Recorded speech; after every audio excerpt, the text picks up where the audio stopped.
The text arrived on a Monday afternoon while I was reviewing case files in my chambers. Dad, Mom and I have been talking.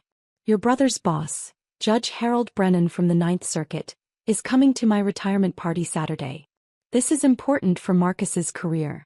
Having you there would raise questions we'd rather not answer. You understand? I stared at the message for a long moment. Marcus, my older brother. Federal prosecutor in the Southern District of New York. Currently working on a major racketeering case under Judge Harold Brennan's supervision. The golden child who'd graduated Harvard Law. Who'd clerked for a Supreme Court justice. Who made my parents beam with pride at every family gathering.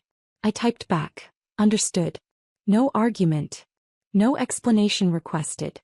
Just acceptance. 60 seconds later my phone buzzed again. Your father explained about Saturday. It's probably for the best, honey. Judge Brennan is very distinguished. You know how sensitive these judicial people can be about propriety. Marcus, hey. Look, I know the party thing is awkward, but Judge Brennan is super old school about professional image. Dad thinks it's better if we keep it to immediate family and legal colleagues. Hope you get it. I set my phone down and returned to the brief in front of me. United States versus Castellano. Complex RICO case involving construction fraud, money laundering and witness intimidation. Trial started Monday in courtroom 7A. My courtroom. Because I was Judge Sophia Martinez. United States District Court, Southern District of New York. Appointed at 37. One of the youngest federal judges in the country. My family knew I was a lawyer. They knew I worked for the government. They'd stopped asking detailed questions about 8 years ago when I'd stopped trying to explain. Marcus had always been the legal star. Law review at Harvard. Appellate clerkship. Fast-tracked into the U.S. Attorney's Office. My parents introduced him as our son, the federal prosecutor, at every opportunity. Me. I was Sophia. She does government legal work too. Something with courts. I'd corrected them once. Told them I'd been appointed to the federal bench. Explained what that meant. Dad had nodded politely. That's nice, honey. Very stable job. Not as exciting as what Marcus does, but someone has to do the paperwork. Mom had added, at least you have good benefits. I'd stopped correcting them after that. What they didn't know, I'd been nominated by the president. Confirmed by the Senate 94-3. Featured in the National Law Journal's 40 Under 40. Invited to speak at Yale Law School's annual judicial conference. I kept it quiet. Not out of shame but out of exhaustion. When you grow up as the overlooked sibling, the one whose achievements never quite measure up, you learn that silence is easier than constantly fighting for recognition. Besides, I liked the work. The law mattered more than my family's opinion of it. And on Thursday the law was going to matter very much indeed. Tuesday morning I reviewed the Castellano case file again. The prosecution team was solid. Lead prosecutor, Marcus Chin. Second chair, Jennifer Okafor, an experienced RICO specialist. Supporting them, 3 junior prosecutors and 2 FBI agents. Marcus had no idea his sister was the presiding judge. Why would he? He knew me as Sophia Chin. I'd taken my mother's maiden name, Martinez, when I'd started practicing law. Professional choice. Clean separation between family and career. My judicial assistant, Patricia, knocked on my chamber door. Judge Martinez? The prosecution team is here for the pretrial conference. Send them in. Marcus walked in first, confident and polished in a navy suit. Behind him, Jennifer and the rest of the team. He was mid-conversation, not looking up. So we'll lead with the financial documentation, then pivot to witness testimony. Judge Martinez has a reputation for running a tight courtroom, so we need to be precise. What reputation is that? I asked from behind my desk. Marcus looked up. His eyes met mine. For exactly 3 seconds he stood frozen. Then his professional mask slipped into place, though I saw the shock underneath. Your Honor. Marcus Chin, Assistant U.S. Attorney for the prosecution. Mr. Chin. Please sit. The team settled around my conference table. Marcus's eyes kept darting to me, trying to reconcile the sister he'd dismissed with the federal judge now controlling his biggest case. I ran the conference with clinical precision. Discussed the trial schedule. Ruled on outstanding motions. Set expectations for courtroom conduct. Mr. Chin, I understand this is a complex RICO case. What's your estimated timeline? 4 to 6 weeks, Your Honor. We have extensive financial records and 18 witnesses. The defense counsel, a sharp woman named Rebecca Torres, spoke up. We anticipate similar, Your Honor. This is a substantial case. Understood. We'll start with jury selection Thursday morning. 9 a.m. sharp. Any conflicts? Everyone shook their heads. Good. Mr. Chin, a word before you go. The team filed out. Marcus remained standing awkwardly by the door. I waited until it closed. You can sit. He sat. You're wondering if this is a conflict of interest, I said. Your Honor, It's not. We're not close. Haven't been for years. I can be impartial. But if you want to motion for recusal, I'll consider it. Marcus shook his head slowly. No. No motion. You're sure? Because once we start, we start. I'm sure. He paused. Sophia, Your Honor, I had no idea you were a federal judge. I know. How long? I was appointed 3 years ago. His face registered genuine shock. 3 years. And you never said anything? I did. At Thanksgiving 2021. Dad changed the subject to your Supreme Court clerkship. Mom asked if my job had good retirement benefits. Marcus winced. I don't remember that. I know. That's why I stopped mentioning it. But a federal judgeship, that's huge. That's Senate confirmation. That's something you would have paid attention to if it had been your achievement, I finished. Marcus, it's fine. I made peace with being invisible a long time ago. You're not invisible. You're a federal judge. To the legal community, yes. To our family, I'm the daughter who does government paperwork. I lean back. Thursday we start trial. In that courtroom, I'm Judge Martinez and you're Mr. Chin. Our personal history is irrelevant. Understood. Understood. And Marcus? Saturday's retirement party. He had the grace to look ashamed. Dad really did say that? Check your family text chain. He was quite clear about me being an embarrassment to judicial company. Jesus, Sophia. It's fine. I'm not coming anyway. I have briefs to review. He stood, hesitated. For what it's worth. I should have paid more attention. Yes, you should have. But you didn't, and we're both fine anyway. See you Thursday, counselor. He left. I sat alone in my chambers, staring at the retirement party invitation that had arrived by mail 2 weeks ago. Please join us in celebrating Thomas Chen's 40 years of service to Franklin and Morrison Accounting. Saturday, November 16th, 7 p.m. University Club. Formal attire. RSVP required. The invitation listed special guests, including Judge Harold Brennan, several senior partners from Marcus's firm, and a state congressman Dad had met through his work. Dad wanted to impress. Show off his successful son.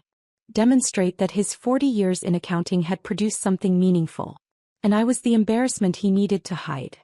I pulled out my phone and texted my law clerk, James. Me. What's Judge Brennan's reputation?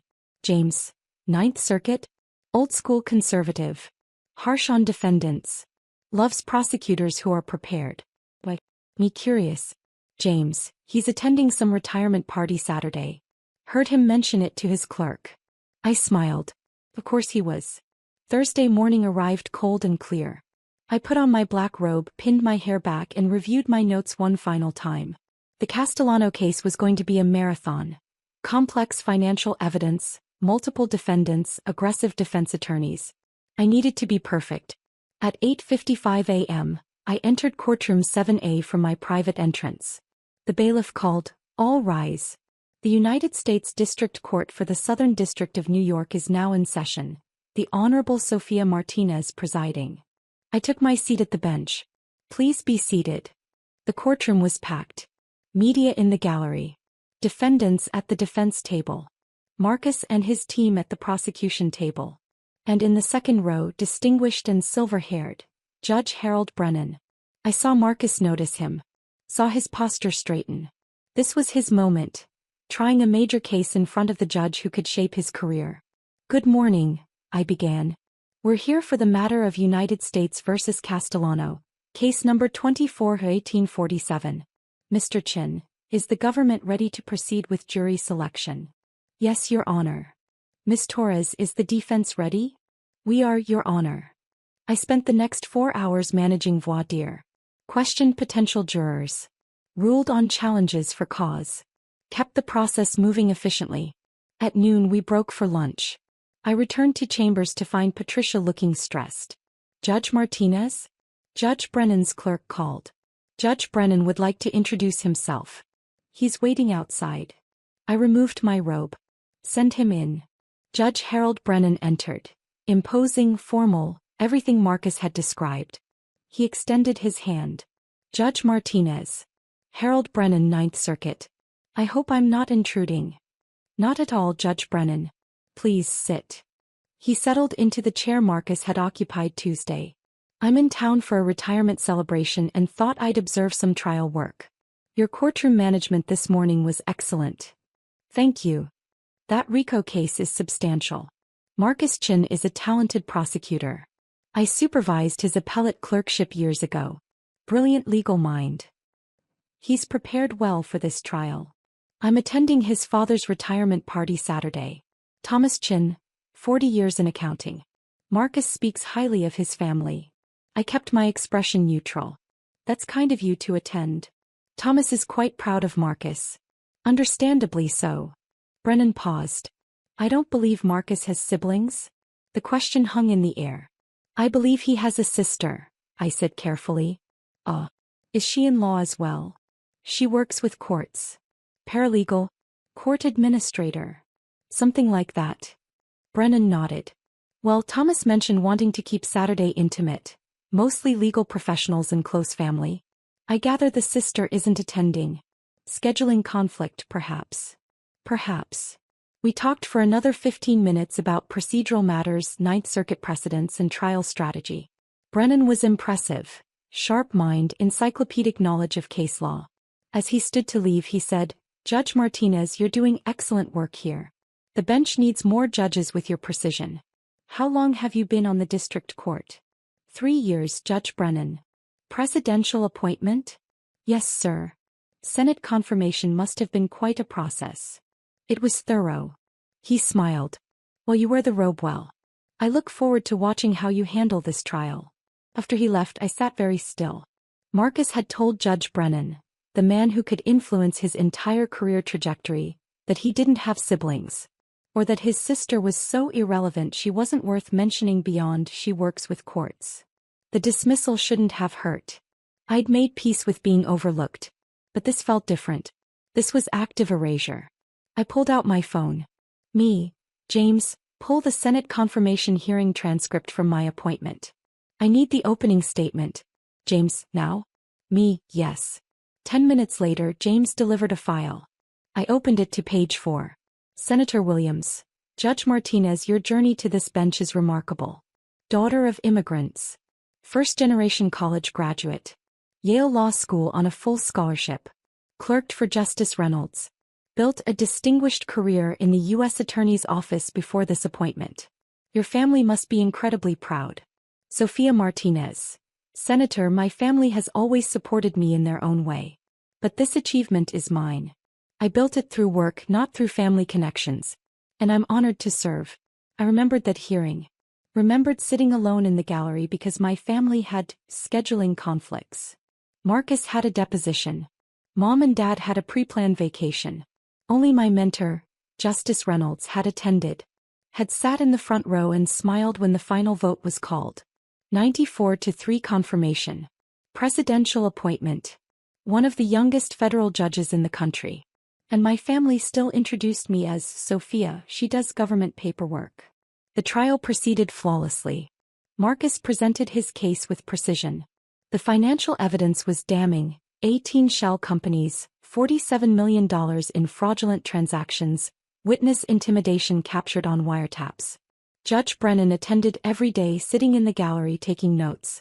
On Friday afternoon, after a particularly strong cross-examination by Marcus, Brennan approached me during a break. Judge Martinez, remarkable trial management.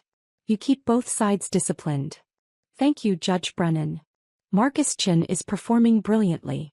His father must be bursting with pride. I'm sure. I'm looking forward to tomorrow's celebration. Thomas has done well. 40 years of steady work and a son who's going to be a major figure in federal prosecution. It sounds like a meaningful celebration. It is. Though I admit I'm curious about something. Yes.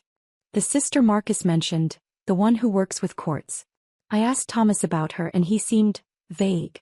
Said she does administrative legal work and is very quiet. Not attending Saturday because she wouldn't fit in with the legal crowd. I said nothing. Brennan continued, it struck me as odd. If she works with courts, you'd think she'd be comfortable around legal professionals. Some people prefer to stay out of the spotlight. True. He studied me carefully. Judge Martinez, forgive the personal question, but are you married? Children? No, sir. Maiden name Martinez? It's my mother's maiden name. I took it professionally. And before that? I met his eyes. Chin. I watched the calculation happen. Watched him connect the dots. His expression shifted from curiosity to shock to something like anger. Sophia Chin, he said quietly. Marcus's sister. Yes. You're the sister who does administrative legal work. That's how they describe me.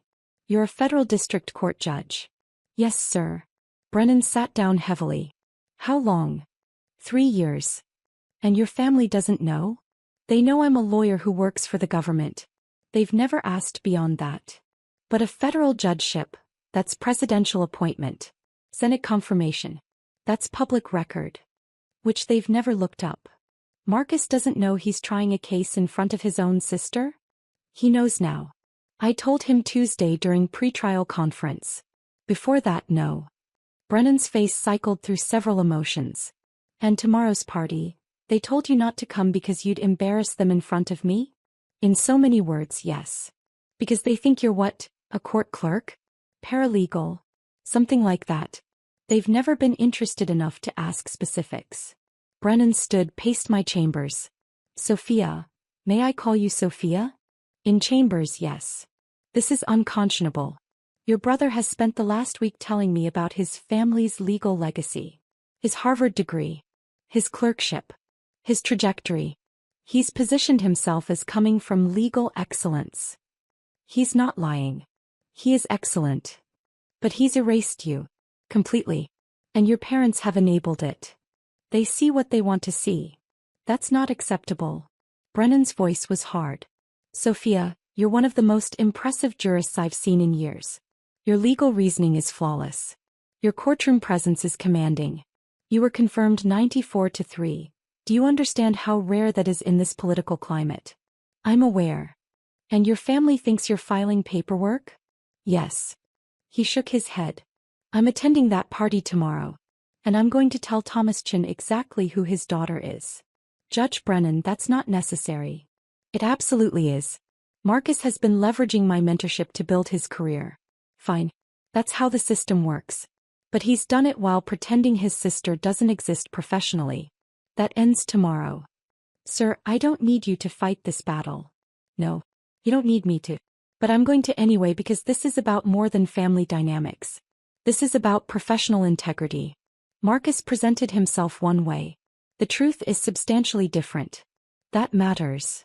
Saturday evening I stayed home. Wore comfortable clothes. Ordered Thai food. Opened a bottle of good wine. At 7:15 p.m. my phone started buzzing. Marcus, Sophia, what the fuck? Marcus, Brennan just told Dad you're a federal judge. Marcus, everyone is freaking out. Marcus, call me now. I silenced my phone and returned to my dinner. At 8:47 p.m. the buzzing intensified. Dad. Sophia, Judge Brennan says you're a federal district court judge? Is this true? Honey, why didn't you tell us? Judge Brennan is telling everyone you were appointed by the president. Marcus. Dad is having a breakdown. Brennan asked him why his daughter wasn't at the party celebrating legal achievement when she's one of the youngest federal judges in the country. In front of everyone. Dad, we need to talk. This is very embarrassing. I poured more wine. At 9:23 p.m. my phone actually rang. I let it go to voicemail. Then listened to the message. Dad's voice tight with stress. Sophia, this is very awkward. Judge Brennan is here telling everyone about your appointment. People are asking why we didn't mention it. Why you're not here. Your mother and I don't know what to say. Please call us back so we can understand what's happening. I deleted the message. At 10:04 p.m., a text from an unknown number. Unknown. Judge Martinez, this is Harold Brennan. I hope I haven't overstepped. Your father seemed genuinely shocked to learn about your position. I may have been forceful in my delivery, but watching him brag about Marcus while having no idea his daughter sits on the federal bench was more than I could tolerate. I hope you'll forgive the intrusion. HB. I texted back.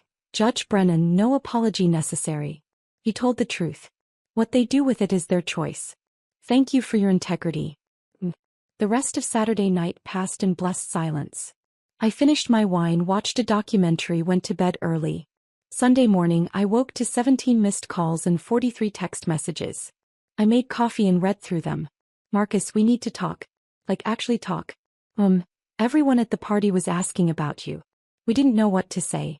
Why didn't you tell us properly? Dad. Judge Brennan showed everyone the article from the National Law Journal. The one about 40 under 40 legal minds. You were in it. Why wouldn't you share that with your family? Marcus. Brennan asked me in front of the entire prosecution team why I didn't mention my sister was the judge on my case. I look like an idiot. I set my phone down and went for a run. When I returned, there was a voicemail from my mother. I listened while stretching. Sophia, honey, we need to understand what happened. Judge Brennan made it sound like we've been neglectful. But you never told us you were a judge. You said you worked for the government in legal work. How are we supposed to know it was this important? Please call us back. People are asking questions and we don't have answers. I deleted it. Around noon my doorbell rang. I checked the security camera. Marcus stood outside holding coffee cups. I opened the door. Those better be grande oat milk lattes, I said. They are. He handed me one. Can I come in? I stepped aside. We sat in my living room. Marcus looked exhausted. That was the worst night of my professional life, he said. I imagine. Brennan cornered Dad right after the toast. Asked him point blank why the guest of honor's daughter, a federal district court judge, wasn't at a party celebrating legal excellence. In front of 50 people. What did Dad say? He said you worked in government legal administration. Brennan asked if government legal administration meant federal judgeship confirmed by the U.S. Senate. Dad said he didn't know what Brennan was talking about. And then Brennan pulled out his phone and showed everyone your Senate confirmation hearing. The National Law Journal profile. Your appointment announcement. Dad's face went completely white. I can imagine. Mom tried to explain that you'd never told them. Brennan asked when the last time was that anyone had asked you about your work. Actually asked, not just made assumptions. Marcus set down his coffee. Sophia, I couldn't answer him. Because I genuinely don't remember ever asking you about your career. You didn't. Why didn't you force the issue? Why didn't you make us pay attention? Because I was tired, Marcus. Tired of fighting for recognition. Tired of having my achievements minimized. It was easier to let you all believe what you wanted to believe and build my life separately. But a federal judgeship is an achievement that should have mattered to you without me having to shove it in your face. The fact that I had to trick Judge Brennan into revealing it just to get your attention proves my point. You didn't trick him. You just told him the truth. After he assumed I was a paralegal. I could have corrected him immediately. I chose not to. Why? Because I wanted to see if anyone would figure it out on their own. If anyone would care enough to look past their assumptions. I met his eyes. You told Brennan you didn't have siblings. Marcus flinched. I didn't. I mentioned you once, but you erased me, Marcus. Actively. You told the man who's mentoring your career that you were an only child or close enough to it. Because acknowledging me would complicate your narrative about being the legal genius in the family. That's not fair. Isn't it?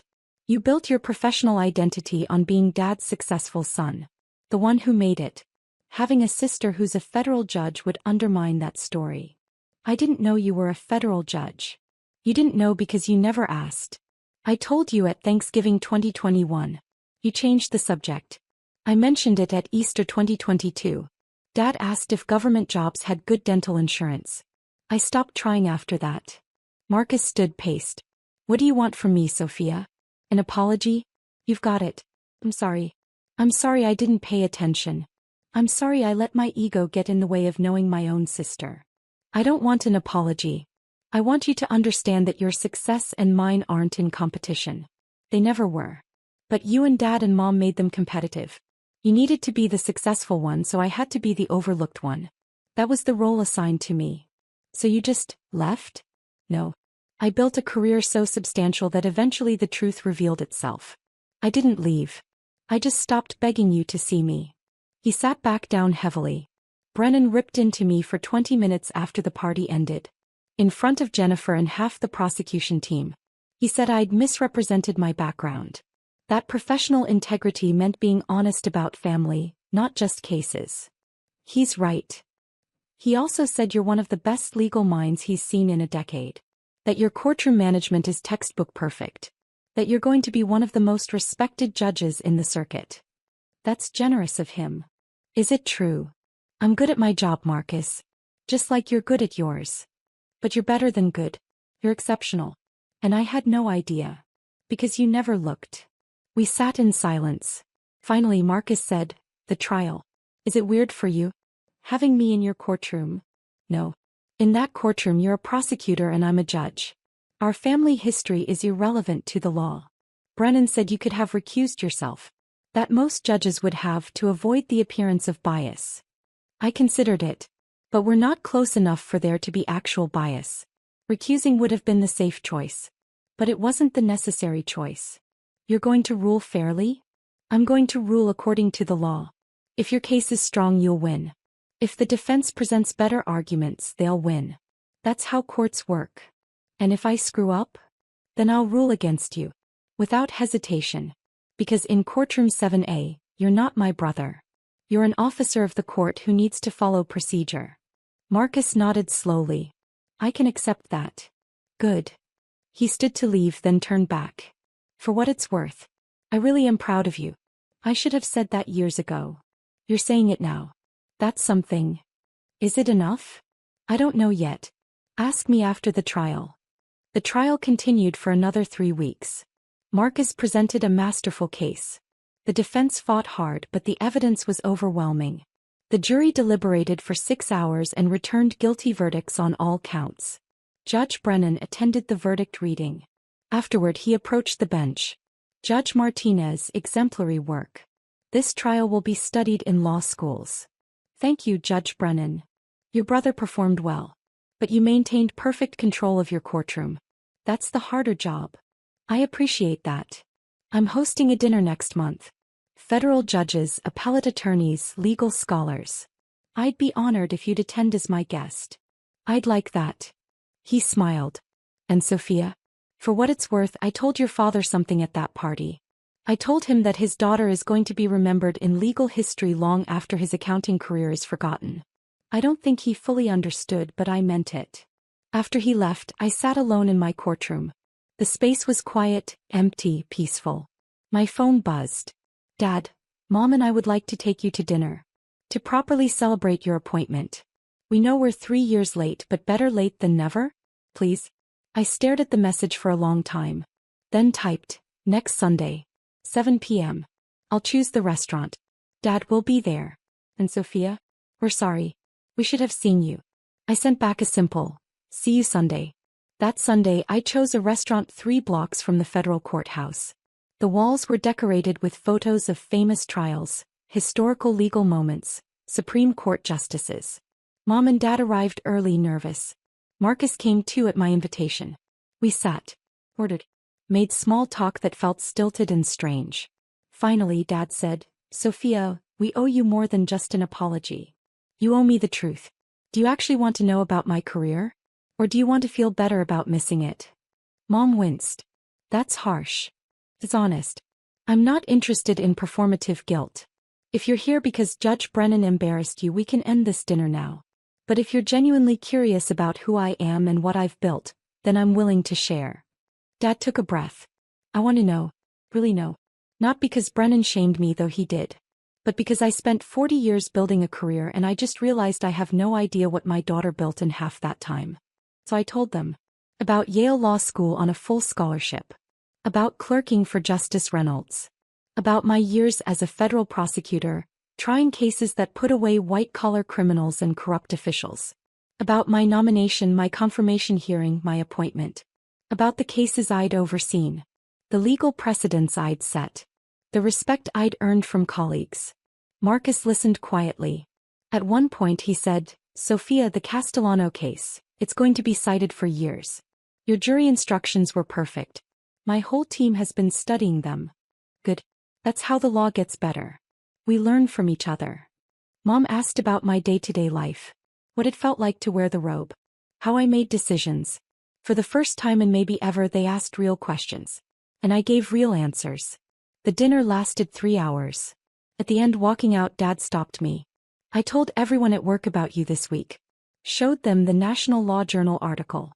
The Senate confirmation coverage. "I've been bragging about you for days." "That's nice, Dad. I know it doesn't make up for missing it the first time. But I want you to know, I'm proud of you. So incredibly proud. Thank you. Can we do this again? Regular dinners. Where we actually talk." "I'd like that." Marcus walked me to my car. Brennan called me into his office Friday. He's recommending me for a special task force. Major securities fraud case. He said working in your courtroom showed him I could handle high-pressure situations with integrity. "That's wonderful, Marcus." He also said that if I ever misrepresent my family again, he'll personally tank my career. He's very protective of you. I smiled. Judge Brennan believes in honesty. I respect that about him. So do I. Marcus paused. "Sophia, I'm going to do better. At being your brother. Seeing you. I can't change the past, but I can change what happens next. That's all I'm asking." 6 months later, I was invited to speak at the Federal Judicial Conference. Topic: Maintaining impartiality in complex family dynamics. I accepted. My family attended, all of them. Sat in the front row. Listened as I explained how I'd navigated trying my own brother's case. How I'd separated personal history from professional duty. After the speech, a young law student approached me. "Judge Martinez, that was incredible. How did you stay so calm when your family didn't recognize your achievement?" I thought about the question. About the years of silence. The quiet building. The moment when Judge Brennan forced the truth into light. I stayed calm because I knew something my family didn't. Success doesn't require an audience. It requires work. And eventually, if you do the work well enough, the truth reveals itself. But what if they'd never found out? Then I'd still be a federal judge doing work that matters. Their recognition is nice. But it's not what makes the work valuable. The student nodded thoughtfully and walked away. Dad approached, eyes red. "That speech. Sophia, I had no idea how much we hurt you. You didn't mean to. You just didn't see me. But now you do." "How we do," he agreed. "And we're not looking away again." Marcus joined us. "Judge Brennan is here. He wants to say hello." I spotted Brennan across the room, distinguished and proud. He'd become a mentor, a friend, an ally. He'd also become the catalyst that forced my family to see me. Not through my own demands, but through the simple act of telling the truth to people who'd built their worldview on assumptions. "Judge Martinez." Brennan smiled. "Excellent speech. You're going to inspire a generation of jurists. Thank you for being here. I wouldn't miss it. You know, I've been telling this story at every judicial conference I attend. About the young prosecutor who tried a case in front of his own sister without knowing it. About the family who assumed their daughter was filing paperwork when she was actually shaping federal law. To what end? To remind people that competence doesn't announce itself. That sometimes the most extraordinary people in our lives are hiding in plain sight, waiting for someone to actually look. I glanced at my family, Dad, Mom, Marcus, all watching me with something that looked like wonder. "They're looking now," I said. "Yes," Brennan agreed. "They are. But Sophia, they're looking because I forced them to. What happens when you force people to see you instead of letting them discover you on their own? They resent it. Or they learn from it. Time will tell which. My money's on learning. Your family isn't cruel. They're just self-absorbed. Big difference. Is it? Yes. Cruel people can't change. Self-absorbed people can learn to look outward. Especially when the cost of not looking is losing someone extraordinary. That night after the conference ended, I sat in my chambers and thought about Brennan's words. My family hadn't seen me because I hadn't forced them to look. I'd accepted their narrative, built my life around it, and waited for reality to eventually intervene. And it had. Not through my actions, but through a chance encounter with someone who understood what federal judicial appointments actually meant. Was that the right way to handle it? Or should I have fought harder, demanded recognition, refused to be overlooked? I didn't have an answer. But I had what I'd built, a career that mattered. A reputation that preceded me. A body of work that would outlast any family dinner conversation. And now, finally, I had a family that saw me for who I actually was. Not because I'd begged them to look, but because someone else had held up a mirror and forced them to recognize what they'd been missing all along. Judge Harold Brennan thought I'd be remembered in legal history. My family thought I'd embarrassed them at a retirement party. The truth was somewhere in between. I was Sophia Martinez, federal judge, building a legacy one case at a time. And whether my family witnessed it or not, the work mattered. Though I had to admit, it was better with witnesses.